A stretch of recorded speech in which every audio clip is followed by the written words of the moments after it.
Hi, I'm Mart, and you are watching Mart's Movies Review here on earmedia.tv. Today I'm going to do the reviews of Francis Ford Coppola's films, Godfather, The Godfather 2, and Apocalypse Now. So starting with The Godfather was made in 1972, it was released in 1972, starring Marlon Brando as Don Corleone and the Corleone family. We had James Caan and playing Sonny, you have Al Pacino, Michael Corleone, and then Fredo, played by the actor John Cazale. Now, John Cazale is kind of usually underappreciated in the Godfather movies. He would end up he was in The Deer Hunter as well, and in Dog Day Afternoon with Al Pacino. And it was a movie that was based on Mario Puzo's book of the family, the Corleone family, and they were making Italian dramas in the 1960s. Yet they were not making much money, so you had actors like Kirk Douglas in kind of this type of dramas, and they weren't making much money, so they wanted a kind of a real Italian to do this Italian drama story about a family. So they needed as Robert Evans, the Paramount producer, he wanted to smell the spaghetti. So yeah, so they got Francis Ford Coppola, a young writer director who'd been working with Roger Corman in the early 1960s and made his kind of first movie here in Ireland, Dementia 13. And he was working on science fiction films, working with Jack Nicholson. He was also working in the kind of B pictures of Roger Corman. And Coppola had made one or two kind of smaller movies, and they kind of got some traction. And then he made a movie. He got into one of the studios making a film with Fred Astaire, and he made kind of an independent film as well, On the Road, with James Caan and Robert Duvall. And then he got into a situation where he wanted to make the Godfather, and he wasn't really interested in making a kind of a family drama like that. So he went and he sat down with the producer Robert Evans and the boss of Paramount, and Marlon Brando was out. They didn't want him as the leader of the head of the family. And some of the actors, the stories are kind of well known now. Al Pacino was going to be getting fired if he wasn't kind of up at the tempo, and it kind of reminds me of a story of Robert Evans and Polanski on Rosemary's Baby. Evans was kind of a colorful character. You're ringing up Polanski to tell him to hurry up the movie, or we're both gonna get kicked back to Poland. So anyway, the film.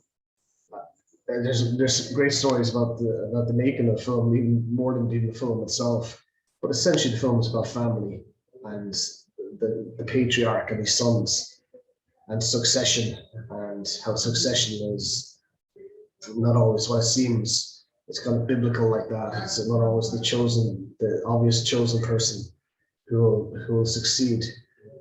And you have all what you have in family life anyway. You have deaths and births and weddings, baptisms. You've got it all happening. But it also shows you it's the side of Italian American culture, Italian American society. The criticism of the film would be that two of the actors are not Italian. Duval, kind of right hand man to Marlon Brando's character, or Brando himself. The rest of the actors, there's even a scene in the film, even though James Caan is not Italian, there's scenes in seeing some of the people who are commentating on the film. There's a scene where James Caan finds out something about his sister, and he puts his fist in his mouth like that. His fist in his mouth, and they say that's a real Italian American thing to have done. It's a kind of an anger, kind of suppressing anger in a way. So that was very true to life and very representative.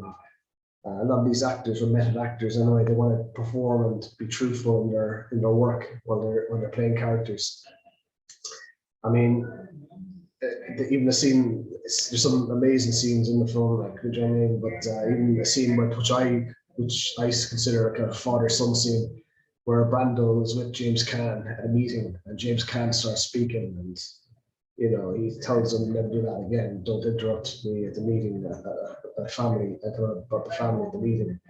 And there's also scenes that, of course, the opening scene is famous, and but the man at the wedding coming to ask him for help, you know. But Godfather 2 is unbelievable. I mean, you show Robert De Niro as the young Don Corleone. It shows him as a young Don, and how he grew up in kind of New York at the turn of the century, and he kind of just was living a kind of poor existence, and showed how the community worked in his area, about how he could have a job and then he could lose a job because the local tough guy wanted his nephew to get a job. And then there was kind of different stories about how people were working and making money. And it shows his journey, his voyage in America, but also back in Italy, like the first story with Al Pacino, Michael Corleone going back to Italy. And it's kind of just a great study of how life went in America for people at the turn of the century and before that, how they made their way in America, and how they made their way in politics, and how they in society, and how the culture surrounded them, how the new technologies and the cars, etc., and clothing and fashion and food culture, entered their life as well throughout the film. And to see Godfather 2, I mean, Al Pacino is praised a lot, but Robert De Niro's character is brilliant because he speaks in Italian as well throughout the film. And it's just, it's very well realized as well. I mean, I like when people go on locations in films as well, and they take you to a newer place, newer ground, show you some images which you haven't seen before. The Godfather movies, people go on about the last movie, The Godfather 3. I think Godfather 3 is pretty good, and it's, Sophie Coppola is good in this. She's all right. I mean, people go on about her, so what? The steps. I mean, if you watch the whole movie with her, she's fine in the movie, and she's gone on to be a great director like her father. I mean, like, there's a lot of movies, Marie Antoinette. I mean, you got the Virgin Suicides, you have Lost in Translation. I mean, she's made some interesting films over the last few years as well. So I think the family has been, you have more of their family in the business as well. There's a new movie with Francis Ford Coppola's nephew, Nicolas Cage, a movie called Pig. That's supposed to be a great movie coming on now, so that's one to recommend, if you want to go to the cinema and see that. So after that, then, I mean, the rest of the 1970s, it seemed that Francis Ford Coppola was making Apocalypse Now. He made it in the Philippines, and he was using the Philippines aircraft, their helicopters. I mean, that famous scene with Jim Morrison's song, The End, playing, Wagner's song playing as well. Through the aircraft fights, helicopter gun shootouts.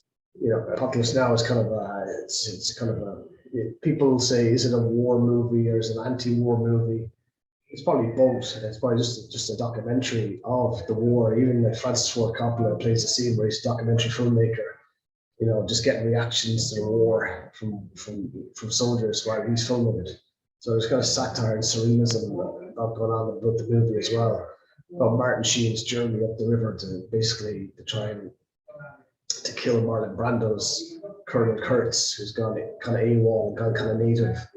It's basically his journey, and basically, I suppose, like a lot of Americans are wondering, Vietnam, what was it all about? What was the kind of meditation on what was going on at the time in America, and they played the music of the time as well to kind of show you how the guys were kind of just living and just kind of just pictures. Even in the movie just before it was kind of released, Deer Hunter, they showed pictures of De Niro and guys walking just looking up around them in Vietnam, just wondering where they are, like, what am I doing here, like. But Apocalypse Now, Francis Ford Coppola was saying when he was making it, he was doing a documentary at the time. His wife was making a documentary on Apocalypse Now, and he was talking to the camera a lot and saying, "This movie, Apocalypse Now, I don't know if will it ever be finished." You know what I mean? This movie might go on forever. You know, I couldn't see it ending like I suppose like the journey of Martin Sheen's character himself. During the making of Apocalypse Now, Eleanor Neal Coppola, she made a documentary of Francis Ford Coppola called Apocalypse Now, A Filmmaker's Journey.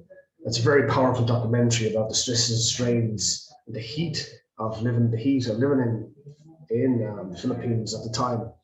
And it's just well worth checking out. It's an accompanying piece to the film itself, Apocalypse Now.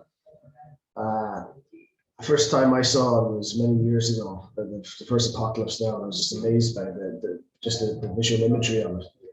And it's well made and it's well edited as well as directed. You know, and in the movie itself, they're looking for someone who's more kind of passive to kind of go on the journey. Like Harvey Keitel was cast in Martin Sheen's role of the soldier with the kind of the mission to kill Kurtz, to cancel them out. But yeah, I mean, it just works probably better with Martin Sheen. Martin Sheen was great in earlier movies with Terrence Malick. It was a very, very it's a great movie to watch because it's more like a documentary than a movie, and you're just kind of sitting back watching it all. So there are my reviews for this week of Francis Ford Coppola. Thanks for tuning in to watch this video on learmedia.tv, and I'll have a review of another director next week, so stay tuned.